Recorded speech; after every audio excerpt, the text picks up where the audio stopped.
नमस्कार। आज हम बात करेंगे जून 2025 में शुरू हुए ईरान इजराइल युद्ध पर। ये एक ऐसा संघर्ष है जो बहुत तेजी से बढ़ा है और इसके असर पूरी दुनिया पर दिख रहे हैं। बिल्कुल।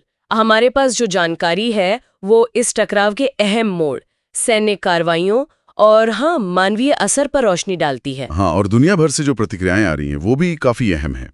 तो आज कोशिश रहेगी कि इस पूरी काफी उलझी हुई तस्वीर को समझने की, कैसे ये सब शुरू हुआ, क्या क्या हुआ और आगे क्या हो सकता है। ठीक है, तो शुरुआत हुई 13 जून 2025 को। इजराइल ने एक बड़ा हवाई हमला किया ईरान पर। नाम था ऑपरेशन राइजिंग लायन। अच्छा, राइजिंग लायन।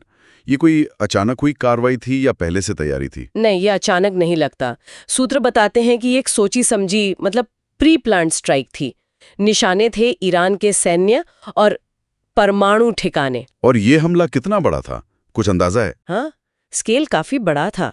करीब 200 लड़ाकू विमान शामिल थे इसमें। अच्छा। और निशाना सिर्फ नतांज या इस्फहान जैसे परमाणु ठिकाने ही नहीं थे। अच्छा, और कहाँ? तेहरान में जो IRGC Islamic revolutionary guard corps है, उनके कमांड सेंटर को भी हिट किया गया। ओह, तो ये सिर्फ उनकी क्षमता पर हमला नहीं था, शायद लीडरशिप को भी निशाना बनाया गया। ऐसा ही लगता है, क्योंकि रिपोर्ट्स हैं कि कई सीनियर IRGC अधिकारी मारे गए, जैसे जनरल हुसैन सलामी, मोहम्मद बगेरी और 6 परमाणु वैज्ञानिकों की मौत की भी बात सामने आई है। बाप रे। और आम लोगों का क्या हुआ? नुकसान तो हुआ होगा। हाँ, नुकसान काफी हुआ। शुरुआती रिपोर्ट्स के हिसाब से 224 से ज्यादा मौतें हुई हैं, जिनमें आम नागरिक भी थे, और 1000 से ज्यादा लोग घायल हुए। लेकिन सवाल यह है कि ये हमला इतना असरदार कैसे रहा? क्या ईरान बिल्कुल तैयार नहीं था? कुछ और भी हुआ था क्या इसके पहले? हाँ, ये एक दिलचस्प पहलू है। पता चला है कि हवाई हमलों से ठीक पहले इजराइल की जो खुफिया एजेंसी है, मोसाद, उन्होंने ईरान के अंदर अपनी सीक्रेट ड्रोन टीमें भेज रखी थी। ड्रोन टीमें ईरान के अंदर? हाँ, और इन टीमों ने कथित तौर पर तोड़फोड़ की, ईरान के एयर डिफेंस सिस्टम और मिसाइल साइट्स को निशाना बनाया, उन्हें एक तरह से बेकार कर दिया। अच्छा, तो ये सिर्फ हवाई हमला नहीं था, जमीन पर भी कुछ चल रहा था पहले से, एक हाइब्रिड ऑपरेशन जैसा। बिल्कुल, इसे हाइब्रिड ऑपरेशन ही कह सकते हैं। इसमें जासूसी, तोड़फोड़, हो सकता है साइबर अटैक भी शामिल हो। मकसद यही था कि ईरान जवाब न दे पाए या कमजोर जवाब दे। तो इस गुप्त कार्रवाई का सीधा असर पड़ा ईरान की जवाबी ताकत पर? हाँ, बिल्कुल। अंदाजा लगाया जा रहा था कि ईरान शायद 1000 के करीब मिसाइलें दागेगा। हाँ। लेकिन असल में जो उनका जवाबी हमला हुआ, जिसे उन्होंने ऑपरेशन ट्रू प्रॉमिस 3 नाम दिया, उसमें करीब 200 मिसाइलें और ड्रोन ही इस्तेमाल हुए। अच्छा, तो अंदाजे से काफी कम। हाँ, पर उन्होंने जवाब दिया जरूर। निशाना कहाँ था?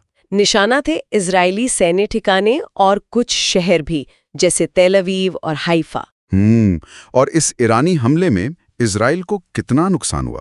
इजरायली अधिकारियों ने बताया कि उनके यहाँ 14 से ज्यादा लोग मारे गए और करीब 600 घायल हुए। लेकिन इसके बाद इजराइल ने जैसे अपनी हवाई ताकत का और ज्यादा इस्तेमाल शुरू कर दिया। तो लड़ाई हवा में तेज हो गई? हाँ, बिल्कुल।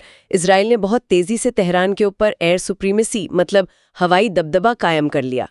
ईरान का एयर डिफेंस लगभग पूरी तरह से नाकाम कर दिया गया। और हमले भी तेज कर दिए होंगे फिर? हाँ, ईरान की मिसाइल क्षमता और परमाणु ठिकानों पर हमले और तेज हो गए। रिपोर्ट्स हैं कि 120 से ज्यादा सैम लॉन्चर, जो जमीन से हवा में मार करने वाली मिसाइलें होती हैं, हाँ, और 200 से ज्यादा बैलिस्टिक मिसाइल लॉन्चर नष्ट कर दिए गए। ये तो सैन्य पहलू हुआ, लेकिन आम लोगों पर क्या बीत रही थी? तेहरान से लोग भाग रहे थे, ऐसी खबरें थी। हाँ, मानवीय स्थिति बहुत बहुत गंभीर है। तेहरान से बहुत बड़े पैमाने पर लोग निकले। करीब 1 लाख से ज्यादा नागरिक शहर छोड़कर चले गए, ज्यादातर उत्तर की तरफ, जैसे माजंदरान और गिलान प्रांत हैं, वहां सुरक्षित जगहों की तलाश में। और शहर में हालात कैसे थे? बहुत मुश्किल। ईंधन की भारी कमी हो गई।